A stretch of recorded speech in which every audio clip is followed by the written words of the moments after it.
Hey, hello everybody. Hey, we're going to talk about changes in demand today. This goes along with chapter 4, lesson 2, and it does kind of come over some things from lesson 1 that I left out of the lecture. So here we go. We jump right in. And we're going to start with talking a little bit about the definition of the word demand. So simple. I completely forgot about doing this, but there is an important part here. And the idea of demand is that someone has a willingness and ability to buy a product or a service over a range of possible prices at any given moment. Okay, so willingness and ability are very, very important in regards to demand. You cannot have demand if you don't have both willingness and ability. So what that means is a willingness, a desire, a want to purchase the product. The ability means that you have the money available to do it and you can actually go and buy it. Okay. So if I want to buy something, but I don't have the money for it, I don't have demand. But if I have the money for something, but I don't really want it, then I don't have demand. Okay. So I've got pictures of two different cars here. I've got a Corvette up here in the top left here. Okay. Really amazing looking car, right? You know, sound really cool. They look really cool. Sports car, one of the original American muscle cars, and nice car. But I might want to buy that, but I don't have the income to be able to afford the monthly payments on that. So I do not have demand for a Corvette because although I have the willingness to buy it, I don't have the ability. Where down here in the bottom right, we have a Honda Civic. Okay, I have them. I can afford the monthly payments on a Honda Civic, but I'm not a real. It's not fancy. It's not really cool looking. It's a, it's a very useful car, but there's nothing flashy about it. So I don't really have the willingness to get buy it. So here I have the ability, but I don't have the willingness. So therefore, I don't have demand. Okay, so that's basically how that works. And it's a very important part of demand is both willingness and ability. Okay, so another big part about demand has to do with utility. So utility is being useful. So something that is useful, it's profitable, it's beneficial to us. Then it has utility. Okay, usefulness can increase or decrease over time. So some things become more useful. The more of a number, the more we have of something, the more useful it is, and also the longer we've had it, the more useful it can be. But that can also be the opposite. The more we have of something, the less useful it is, and the less satisfied we are with it. Okay, so think of hoarders, right? These are people who love to collect stuff. Okay, but they do it to a point to where it is harmful to them, their in their household, right? Okay, so they get to a point to where they have too much stuff, even though it might all be something that could be usable. They have it in such a high quantity that it is no longer useful. That the total amount is not useful. One might be useful, two, three might be useful, but 157 not useful. Okay. So that's where we get into marginal utility. Okay, so marginal utility has to do with the additional amount of satisfaction and usefulness that you get from acquiring or consuming one more unit of a product. Okay, so when talking about consuming, of course, whenever we say consuming, everyone automatically goes to food. So food's a great analogy to use for consuming.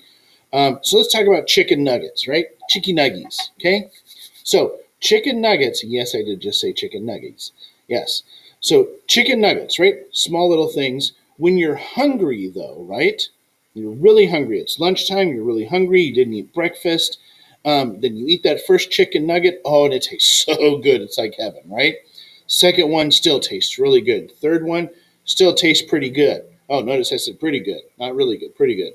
Fourth one still tastes pretty good. Fifth tastes good. Sixth tastes good. Seven, you're starting to kind of get a little full now. Eight, nine, by 10, you're not getting as much satisfaction from eating each additional one. In fact, now you're starting to feel a little bit sick. Okay? So marginal utility is that additional satisfaction you get, but you can reach a point of diminishing marginal utility to where you get less to no satisfaction from each additional unit. So after 10, chicken nuggets, that 11th one, 12th, 15th, moving on to the 20th, if you're eating it all by yourself, by the time you've eaten 20 chicken nuggets, you're probably getting to the point to where it's really tough to even look at a chicken nugget anymore. Okay, it has lost its utility, its marginal utility.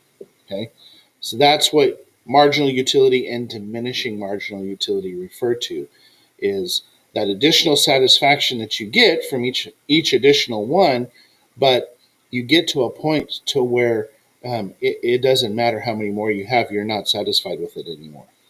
It doesn't increase your satisfaction. It doesn't increase in usefulness. Okay. All right. So now that we've got those definitions out of the way, we're going to talk about changes in demand. Okay. We're going to talk about two different kinds of changes in demand. Here we're going to talk about changes in quantity demanded. Okay. This completely and solely has to do with how much of something. Okay. How many you demand. Okay. So, how many chicken nuggets do you demand? You want a 5-piece, a 10-piece, a 20-piece? Maybe you just want a 3-piece. Okay? But what affects the quantity of chicken nuggets that you demand? Okay? Two things we're going to look at, and they both have to do with price. Okay? So, when we're talking about a change in quantity demanded, this is what is known as a movement. Okay? A movement along the demand curve. So we've already established our demand based on price. Okay? Now we're going to look at how our demand changes, how much we demand something, how much of something we demand when the price itself changes. Okay? So a decrease in the quantity demanded is a movement, this is called a movement, up the demand curve. If there's an increase in quantity demanded, it's a movement down the demand curve. Okay, down the demand curve for an increase, up the demand curve for a decrease. Okay. All right. So first one is the income effect. Okay, that means that the change in quantity demanded is caused by a change in the income of the consumer when the price changes. Okay, so we're still dealing with the price, so change in the price, okay, of the product. But there's another modifier that gets thrown in there, which is, excuse me, consumer income. Okay, so if consumer income increases and price increases, quantity demanded isn't affected very much. But if income increases and price decreases, the quantity demanded increases. So generally speaking, if income goes up, price goes down, then quantity demanded goes up. Okay, hopefully that makes sense. If not, let me know, and I'll talk about that some more. Substitution effect. This has to do with the change in quantity demanded due to a change in price in a similar good. Okay, so I like cookies. Okay, and my two favorite cookies are chocolate chip and peanut butter. All right, I lean a little bit more towards the chocolate chip. I'm much more of a chocolate chip fiend than a peanut butter, but I like both of them pretty close. Okay, so if they were both the same price and I wanted cookies, I might buy 2 chocolate chip and 2 peanut butter if the prices are similar. Okay, but what if a peanut butter cookie is less expensive than the chocolate chip?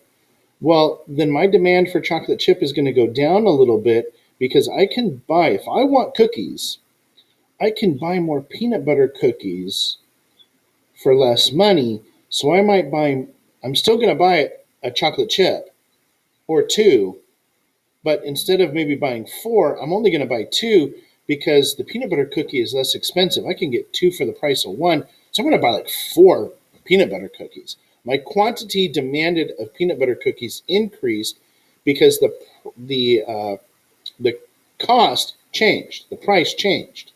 Okay, basically something like that. Right? Okay. So then there's also change in demand known as a shift. This is something completely different. This is where you have the entire demand curve moves either to the right or to the left. Okay. So 6 different scenarios can cause that to happen. Only 2 things can cause a change in quantity demanded. 6 things can cause a change in the entire demand curve. Okay. So here we go. And this is just a reminder of what a shift in demand looks like. So if this is our original demand curve, an increase in demand means that the curve shifts to the right. A decrease in demand means that the whole curve shifts to the left. Okay, so keep that in mind.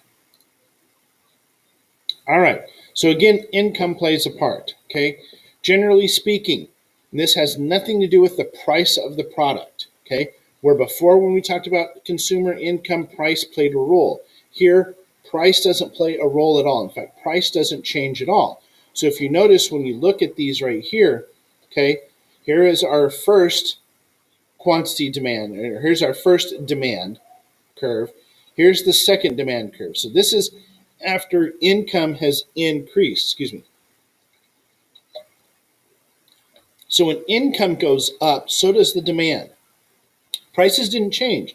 Look, they are completely parallel to each other. Okay, so price hasn't changed because these are completely parallel to each other. The only thing that changed is the demand. How much is demanded? Okay, and the same is true for this one, but this one down here has to do with a decrease in income. Okay, decrease in income, again, the curves are parallel, and this is poor positioning of this image here, but no, sorry. Okay, they're still parallel, but notice here's our demand 1, here's the demand 2. It shifted this way, which was a decrease, okay, in overall demand. Why? Because income decreased. Okay.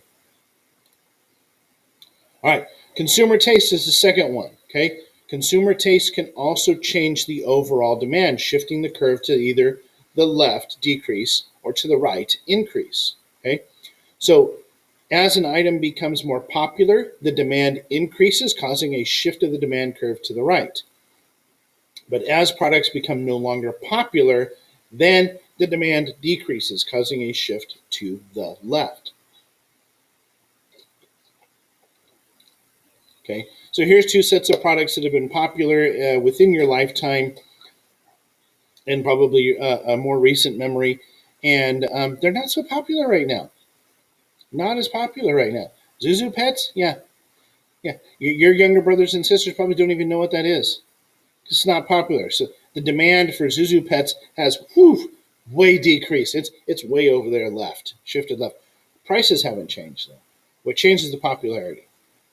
Okay.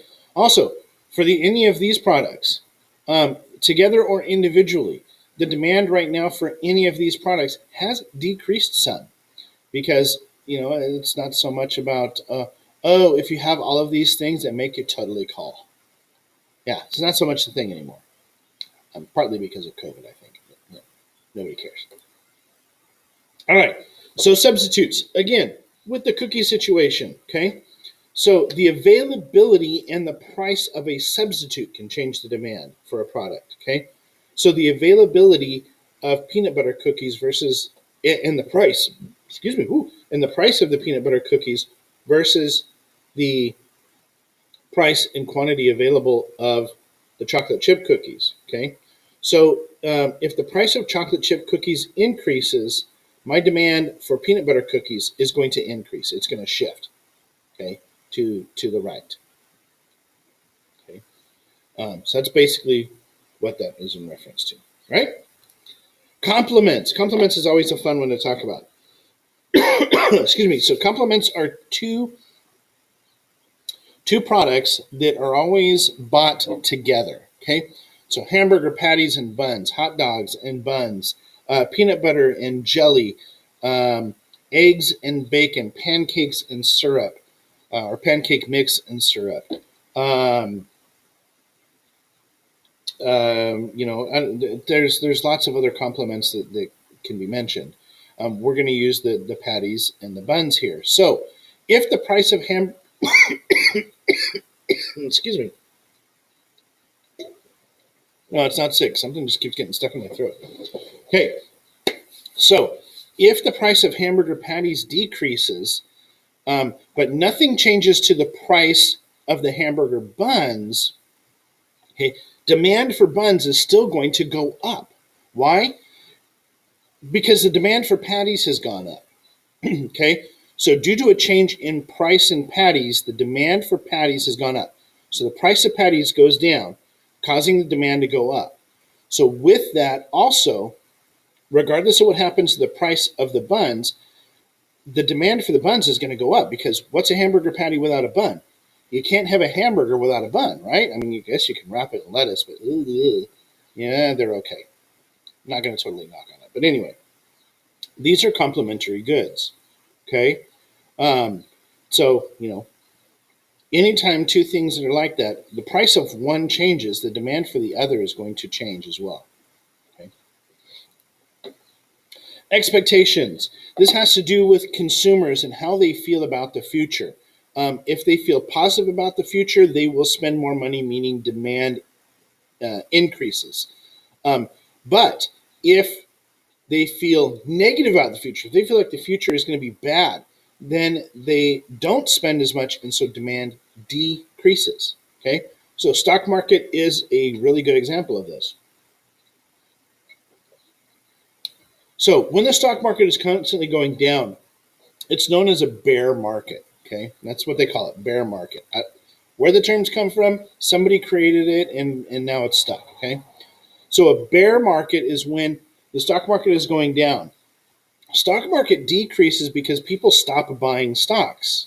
Okay, so that means that the value of the other stocks has gone down. Okay, so regardless of all of that, what we're wanting to look at here is stock market decreases because the demand to purchase stocks has decreased. So when the future, if investors think that the future is going to be negative, something bad's going to happen, they spend less. I mean, their demand goes down. Okay.